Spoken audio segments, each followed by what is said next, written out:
People are going to see our press photos, then they're going to see this, and they'll be like, wow, okay. That photographer's doing the work. Really, he's done very well with my God. Hi, everybody. My name's Freddie, also known as Ursine Vulpine. And I'm Annaca. And we're going to do a Q&A for you.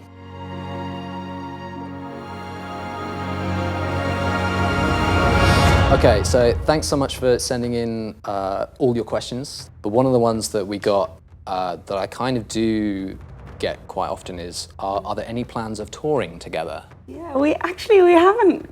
It's not something we've ever actually sort of talked about. No. But I think just because of the scale of the music, it would be a big, like, expensive scenario. Yeah. You could do like stripped back versions of it, but which would probably work.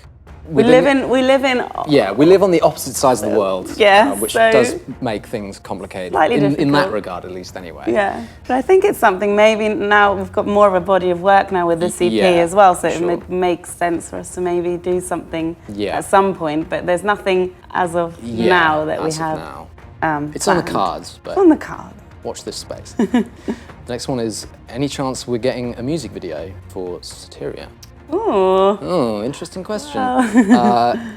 Yes. There will be a music video that comes out, because obviously we set the bar quite high with the trailer for Solace. So yes, there will be a follow-up, which I'm really excited to show you. Next question, how has meeting each other impacted your respective visions as artists? I think certainly working with you, I do think more in terms of like working with lyrics and song structure, because I always sort of had a very kind of strict kind of structure that was kind of built around the trailer kind of structure, as you have the act 1, act 2, act 3, and it kind of gets bigger and bigger and bigger, always kind of rising to a crescendo. But I certainly think about that a lot more when I'm working now. For me, it's exciting to be able to live in your world, which I kind of used to see it as, it's like your world is this epic, cinematic experience, and it's been such an amazing opportunity for me to express myself in your world, my voice, and I've it's been awesome. Because I never thought that I'd be creating this kind of epic music, and then and then we happened to meet each other, and then all of a sudden, it just worked. Yeah, because I never really thought I would do stuff with lyrics either. So. I guess there you go. Well, interestingly, you just said about us meeting. One of the questions that we got was, how did you guys meet?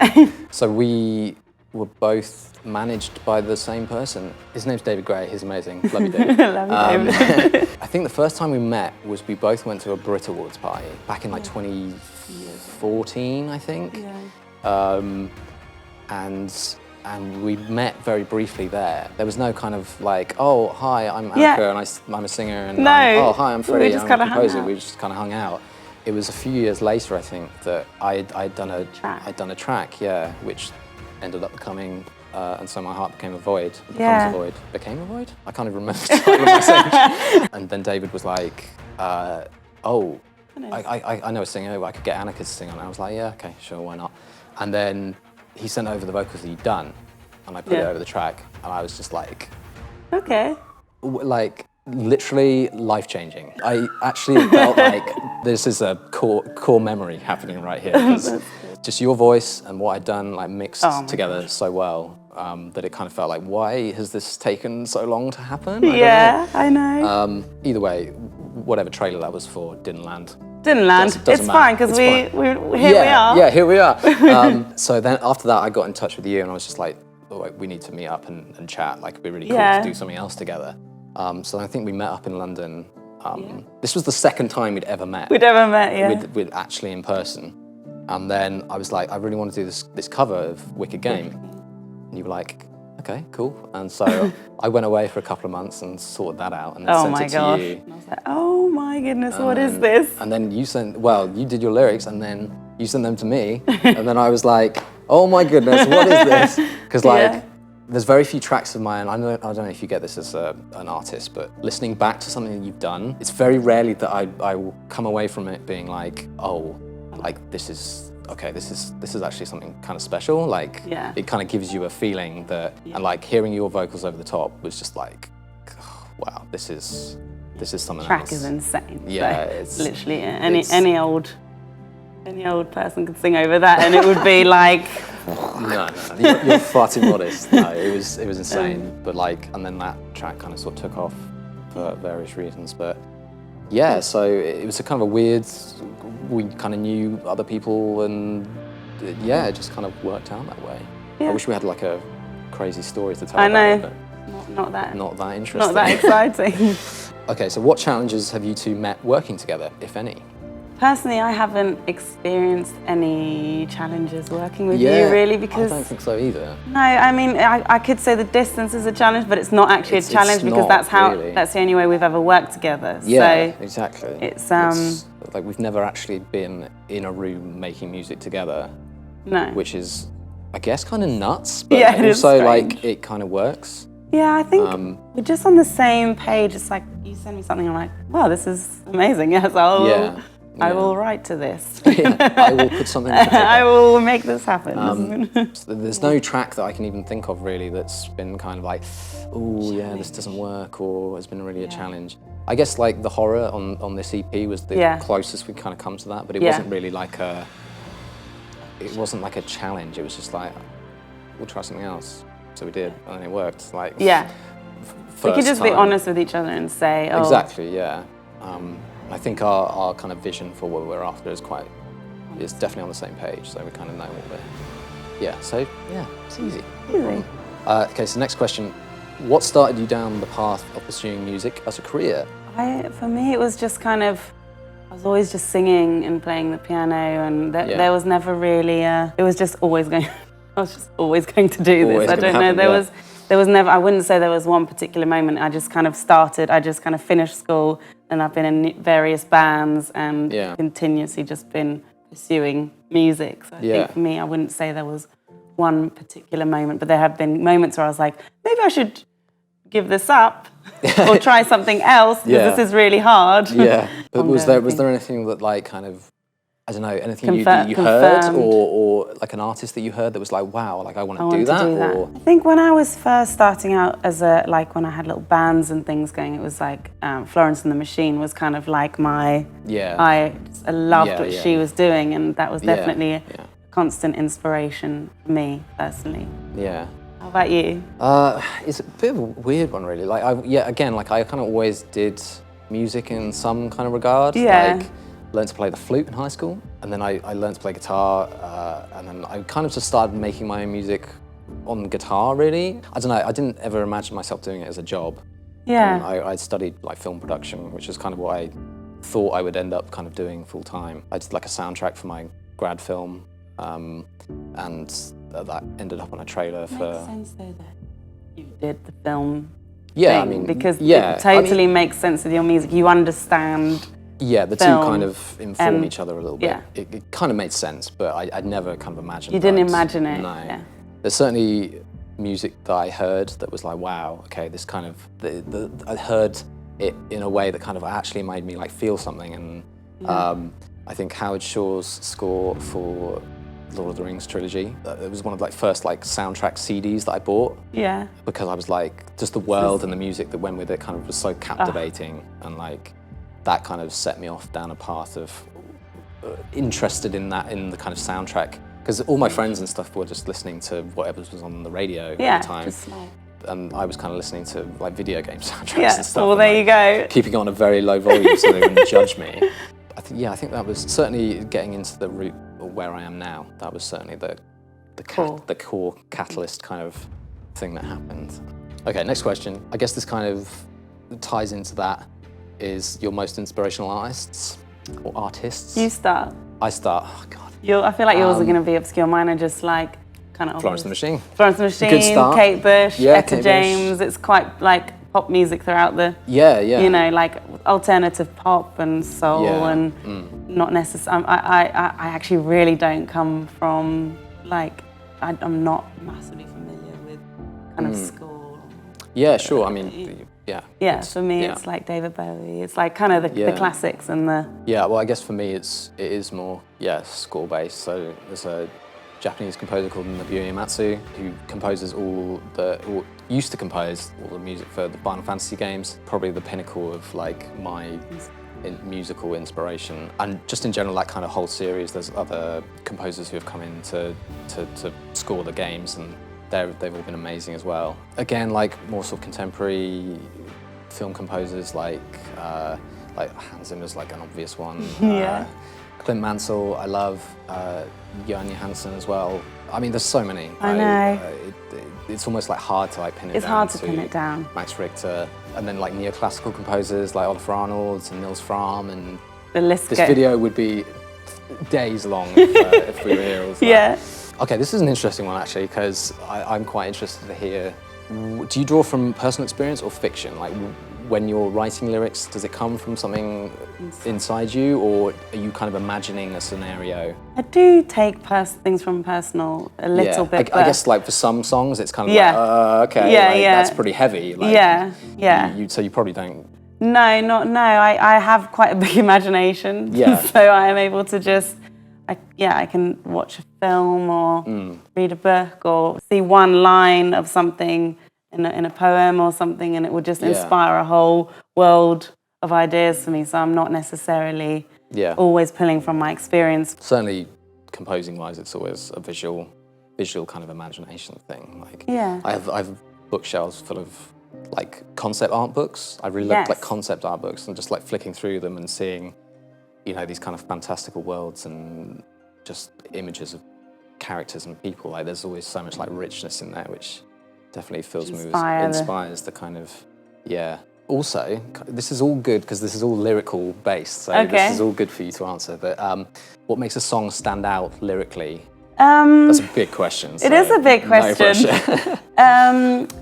To me, I think the lyrics are very important, but I think I'm much more a person of how the lyrics are being sung, and the emotion behind how you're performing it is, for me, almost more important than everybody has their thing. But for me, it's like how you're singing it and how you're presenting it is more important sometimes for me than the lyrics themselves. Absolutely. Well, I mean, like, just as an example, like I've sent you songs where I've just like sung over the top for you, like just to kind of, so you know where everything's going, like where I have it in my head. And like the difference between me singing and you singing, like in your performance, not just in the fact that you can sing and I can't, but your performance, and that adds, it's not just about the words that you're saying. It's adding weight to the lyrics, it's giving them a kind of... For sure. No, it's like almost like acting. It's like you're in the lyrics and you're trying to tell the story. What is a dream project you'd like to work on? Obviously, I'd love to do some sort of big film scoring jobs. I think that would be really cool. I score shorts and I have done a feature as well, but kind of on the more sort of elevated level would be really cool. One thing that I would really love to do with you is a Bond theme. I mean, it's that kind would of be great.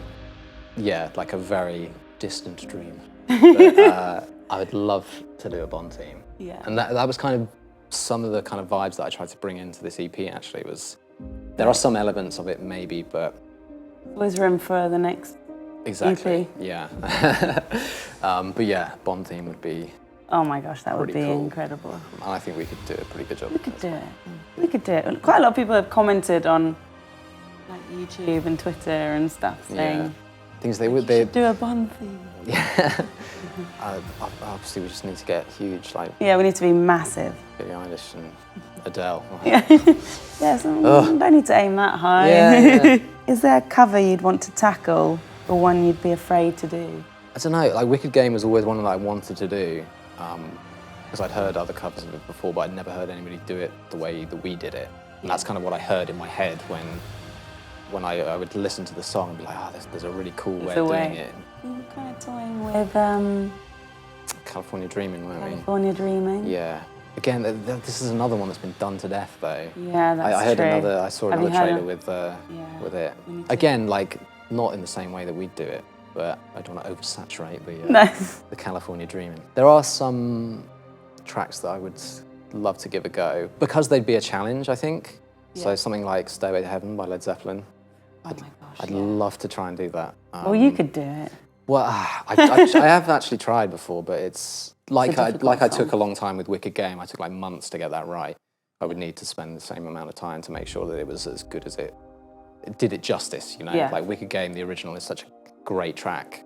Like regardless of any of the covers, Yeah. like it's just like dripping with atmosphere, neon lit Americana, and then to take that and then turn it into something else is really cool. But just on its own, the original track is so good. And yeah, like Stairway to Heaven is like iconic. That's like, that. I mean, there's not many That like. makes me nervous. Yeah, exactly, right? That's a good thing. But that's why I would need to spend the time with it to do it justice. Because if you don't come out of it at the end of it being like, yeah, this is great, then was it worth it? You know. Yeah. But yeah, there's some other tracks like that would be cool, but yeah. I think there was another question which was like, do we plan on doing more covers? Yeah, there's like, do you have any plans? Yeah, I mean, it's something we talked about every now and then, but I don't know. The covers thing is kind of, I don't know. It's good, but I kind of prefer making our own. Yeah, well, it's nice. Our own stuff. So do I. Yeah. I really enjoy it. I mean, never say never though. Like, no. I'm sure there'll be something. There'll be something. Something's going to come up, and you'll message me or I'll message you. Yeah. What about this? What about this? Yeah. What are your favourite moments from Solace? The entire first track, that kind of big moment at the end of I'm the Only One is...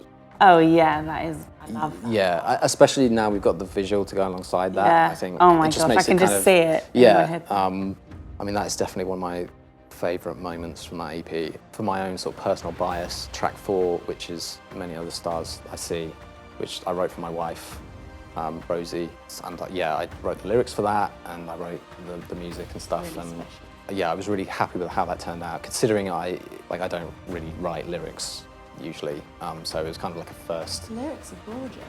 Thank you. Yeah. I was really pleased with it. So that's kind of a personal highlight for me, I think. But I mean, you know, there's lots of great moments, obviously. Obviously. What about you? What's your favourite moment in Solace? In Lover's Death, there are some really special moments. Yeah.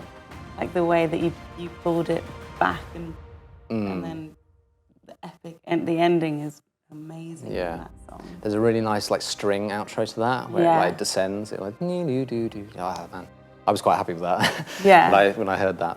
Where do you start when sitting down to write a new song? Yeah, a lot of. I mean, I wish I had like some kind of really interesting way of articulating it, but it's really just trying things until something kind of works and something sounds good. There is always like a key ingredient that comes first though, whether it's like piano chords or a melody or something that then you build everything else around. And it can be as simple as just like a tone, just like an atmospheric like pad or texture or something that just informs like the key or the tempo, and then you kind of build stuff around that. I mean, so many times I've just made a track which is literally just holding 2 notes on like a pad, and then just putting some piano over the top and finding what goes well with it and what kind of harmonises well, and then just it kind of snowballs and you've got a song at the end of it. I've created a song today. Yeah. That's the only way I can describe it, but like obviously like it's informed by like how I'm feeling or what I've been kind of exposed to recently in terms of... You won't know until... I mean, I don't know what half the lyrics really mean while I'm doing it, and then a year later, like now our new EP is finished, I'm like, oh, I can see weirdly now, oh, that's threads. what that meant to me, or that's why those lyrics happened, or you don't know what you're really going through until time has passed. And unless like I'm actually sitting down to do something in particular, that like, is very, like a brief that I've been given by time or something, like I have no idea what I'm going to get out of it. Happen, like if I'm sitting down to write something completely off the top of my head, then I have no clue. It's just an experimentation process, pretty much. Is this an interesting one? Okay. Do you see yourself as a successful artist? I guess that depends on what you see as being successful, I guess. I feel successful in the way that I'm still doing it. Yeah, I feel it's my lucky job. And I feel successful in that way. Definitely. But at the same time, like there's so much more to do, and I know I can be better as well. Room to grow. And I think I kind of measure my success on my own sort of like personal gratification from what I do, rather than any number of Spotify plays or Yeah, you're very much, you do stuff because you love it and you want to do it, and it's very, it's got a lot of integrity. Yeah. So I guess it depends on how you measure it, I suppose. So there's no yes or no answer to that. No. Yes in some regards, no in others, I suppose. Yeah, I feel the same. Yeah. What is your collaborative process? What comes first? Yeah, it's like a back and forth really. Like you'll send me a demo of something, like just piano and vocals, or I will send you an instrumental, or an instrumental with my terrible singing over the top of it. It's not that terrible. It's terrible. It's terrible. You're too kind. It's terrible. And then yeah, that's kind of it really. Like, yeah, we just kind of both. It's just. And then we back and forth a little bit, but there's not really that much kind of toing and froing. No. Usually it's just like, oh, I want to tweak this. I want to tweak that. Yeah. We very rarely have any kind of like. I really don't like this bit or anything like that. Yeah. Annaca, can you sort that out, please? I'm really scared for that day. I don't think that day will happen. I think, yeah, like we said earlier, we kind of mesh so well that it just works. I think the fact that we always have a chat before what we want from it is quite good. Yeah. What we're gonna do what we're gonna achieve from it, and where we, the vision is always kind of in place before we. So yeah, it's really just as simple as that, I suppose. Back and forth over email. Back and forth over the old email. Yeah. What's the theme of the album, and did you both do the songwriting? Kind of spoke about this whilst we were talking about the tracks, but the theme of the EP is kind of to do with hopefulness and moving towards something better. The title SOTERIA means it's I'm gonna have to look it up. Yeah, we haven't actually discussed that. No. So SOTERIA is apparently in Greek mythology was the goddess or spirit of safety and salvation, deliverance and preservation from harm. So we kind of liked that. We kind of threw out a couple of different ideas for titles, but that was the kind of one we kind of both kind of got on board with. Yeah, and it has the S. Yeah, that's another thing, like Solace, SOTERIA, we kind of liked the continuation of these are very much kind of spiritual successors to each other, so. But yeah, that kind of sums it up, sort of moving towards a better place, both, I guess, within yourself, but also in the world, I guess. Better good. Yes, yeah. In terms of songwriting, again, it was kind of, kind of a shared 50-50 effort. Like Solace was literally just down the middle, like. Yeah. So yeah, you wrote the lyrics and the instrumental kind of for two full songs. Yeah. And then I wrote the lyrics and instrumentals for two full songs. And then we did half. And then we did half and half for Void. So it was literally straight down the middle. This one was, I think, pretty much similar. Very similar, yeah. I wrote the lyrics for Hollowed Kings and the instrumental, which is kind of ready to go. And then I did instrumentals for Wandering in the Dark. And then kind of back half and half. Half and half again for Don't Give Up, and then the last two tracks were kind of your babies there. Yeah. It's always very collaborative. There's not one person that kind of takes the lead. It's very much like we just sort of both do a bit of everything. Can we expect something similar to the last album / EP? Yes, in a way, but I guess thematically is a bit different. Certainly a lot less, I don't want to say doom and gloom. I was going to say death. A lot of death in that. A lot of death in that one. But it's certainly, I don't want to say like a lighter experience, but it's certainly... It is slightly light. But it's again, like hopeful is the word that we keep coming back to. It's heavy and hopeful. Yeah. Parts.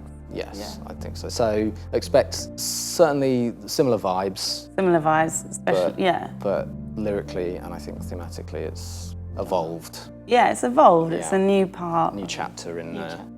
And then highlights from the EP, fave track and or moment. I know it's probably just because it's the last track we did, but my favourite is probably ended up being the horror. Yeah, I kind of agree with that actually. The more I've listened to it, the more I've actually. But sometimes that happens because it's the last thing you do, and it's still fresh. Yeah. So I can't. But for now, it's the horror for me. I think I might agree with you actually. I mean, Hollowed Kings is kind of really cool because that kind of started everything off. Yeah, that was my favourite. Yeah, and it just had such a good vibe about it. It's a top and tail. Top and tail, kind of beginning, ending kind of thing. Listen to that one. It's off it. Yeah. thank you very much for listening to us ramble on for so long. Thank you. So long. But we appreciate your questions and really hope you enjoy listening to the EP. Yeah. Thank you. Thank you. And goodbye. Bye. Bye.